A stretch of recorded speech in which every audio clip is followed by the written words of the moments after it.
अस्सलाम वालेकुम व्यूअर्स। अभी मैं आ गया हूँ सिकंदरा और सिकंदरा में स्थित है मुग़ल सम्राट अकबर का मकबरा।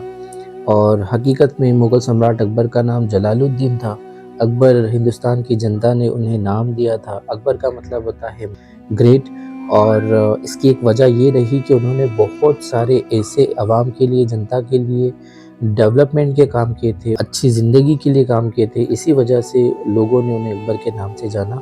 और यहाँ जो मकबरा है, उनके मकबरे का डिज़ाइन हिंदुस्तान की हर तरह की शैली के अंदर बनाया गया है।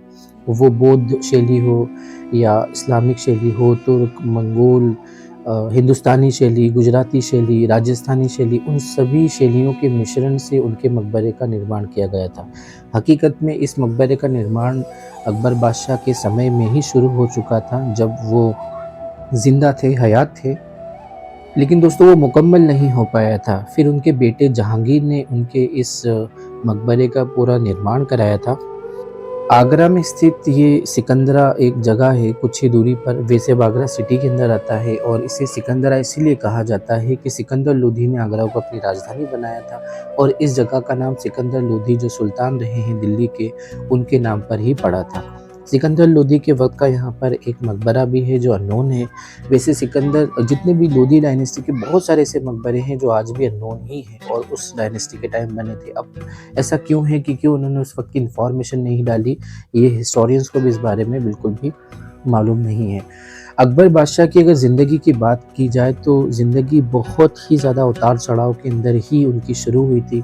वो एक बादशाह के बेटे के तौर पर नहीं जन्मे थे, क्योंकि हुमायूं की गद्दी शेरशाह सूरी ने छीन ली थी दिल्ली के, वो बादशाह बन गए थे और उनके वालिद को फिर भागना हुआ था ईरान की तरफ। अब उनकी इतनी भी ताकत नहीं थी कि अपनी फैमिली को वो लेकर जा सकें। उस वक्त में अकबर बादशाह की जो वालिदा थी हमीदा बेगम, वो प्रेग्नेंट थी और फिर उन्हें हुमायूं को, उनके वालिद को उन्हें छोड़ना हुआ था। अब जहाँ छोड़ा था दोस्तों, वो एक राजपूत घराना था। अमरकोट करके एक रियासत हुआ करती थी जो अभी फ़िलहाल सिंध पाकिस्तान के अंदर शामिल है। वहाँ उनको छोड़ा और फिर वो ईरान चले गए थे। उसी दौरान अकबर का जन्म होता है और वो वहाँ पर घोड़सवारी, तीरंदाज़ी, पढ़ाई में उनकी दिलचस्पी इतनी नहीं थी।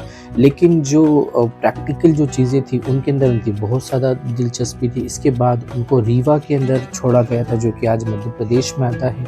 और रीवा के राजा से उनकी बहुत अच्छी दोस्ती भी रही और आगे जाके अकबर बादशाह ने उन्हें बहुत ज़्यादा सपोर्ट भी किया था। दोस्तों बड़ी मुश्किल हालात के अंदर रीवा के बाद में उनके चाचा के पास उनको छोड़ा गया था अकबर बादशाह को। इस तरह की कि वालिद साथ में नहीं है, ज़िंदगी इतनी परेशान हाल है कि अलग-अलग शहरों में उनको छोड़ा जा रहा है। लेकिन देखिए ज़िंदगी कैसे करवट बदलती है कि जलाल जो है, जलालुद्दीन, वो आगे जाके हिंदुस्तान के सबसे महान सम्राट बनने वाले थे।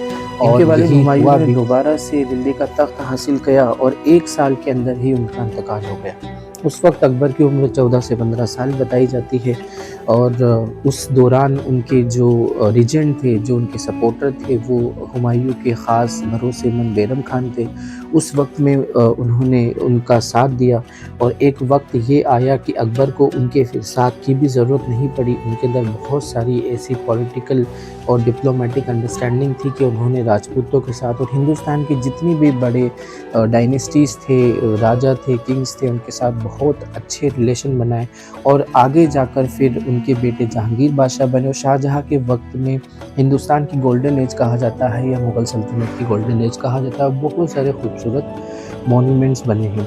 दोस्तों अकबर बादशाह की ज़िंदगी से ये चीज़ सीखने को मिलती है कि परेशानी कितनी ही हो, लेकिन हमें हार नहीं मानना चाहिए और उसी दौरान हमें अपने आप को डेवलप, अपडेट और अपग्रेड करते रहना चाहिए। अकबर बादशाह ने वही किया और उसके बाद में जो तालीम याफ्ता वो नहीं थे, तो उन्होंने 9 तालीम याफ्ता लोगों को अपनी सल्तनत के अंदर, अपनी बादशाहत के अंदर रखा, जो कि उनके नवरत्न कहलाते थे। दिल्ली सल्तनत कमज़ोर होने के बाद अलग-अलग हिस्सों में टूट गई थी। अकबर बादशाह के वक्त के अंदर इस सल्तनत का बहुत ही ज़्यादा विस्तार हुआ। मालवा मुग़ल सल्तनत का दिल्ली का हिस्सा हुआ या आगरा का हिस्सा हुआ। इसी के बाद में गुजरात भी, सिंध भी, लाहौर भी, इतने जितने भी सूबे थे, ये अकबर बादशाह के वक्त के अंदर ही मुग़ल सल्तनत का या हिंदुस्तान की अलग-अलग जो सल्तनतें टूट चुकी थी, उनको दोबारा से उन्होंने एक किया था। आगे जाके उनकी जनरेशन्स ने पूरे हिंदुस्तान को फ़तेह किया, जिसमें औरंगज़ेब आलमगीर का नाम शामिल है। यहाँ अगर बात की जाए तो अकबर बादशाह की 2 यहाँ पर कब्रें हैं। एक वक़्त के अंदर बहुत ज़्यादा जो उनका कैनोटॉप बनाया गया था, जो नकली कब्र बनाई गई थी, वो बहुत ही ज़्यादा डेकोरेटेड थी, जाटों ने उसे लूट लिया था। नीचे की तरफ जो आप देख रहे हैं, ये है अकबर बादशाह की मेन कब्र। अकबर बादशाह के दादा बाबर हों या अकबर बादशाह के वालिद हुमायूँ या खुद अकबर बादशाह हों, इन तीनों की ज़िंदगी बड़ी स्ट्रगल भरी रही, लेकिन इन्होंने कभी हिम्मत नहीं हारी। एक चीज़ दोस्तों हमेशा मैं अपने व्लॉग में बताते रहता हूँ कि सूफ़ियों का और बादशाह और सुल्तानों का बहुत ही बड़ा कनेक्शन रहा है। सारे बादशाह और सुल्तान सूफ़िया इकराम के बहुत ज़्यादा चाहने वाले थे। इसी तरह से अकबर बादशाह भी सलीम चिश्ती रहमतुल्लाह अलैह के बहुत बड़े चाहने वाले थे। जब उनको औलाद नहीं हो रही थी तो उन्होंने गाइड किया रबी नवाज़ रहमतुल्लाह अलैह के बाद दुआ मांगो अल्लाह से तो तुम्हें बेटा ज़रूर होगा और उनके बेटे सलीम हुए जिनको जहांगीर के नाम से पहचाना गया। तो दोस्तों इस व्लॉग में इतना ही। आई होप ये सारी इन्फॉर्मेशन अच्छी लगी होगी। So thank you for watching, keep smiling, जज़ाकल्लाह खैरा। अस्सलामु अलैकुम व रहमतुल्लाहि व बरकातहू।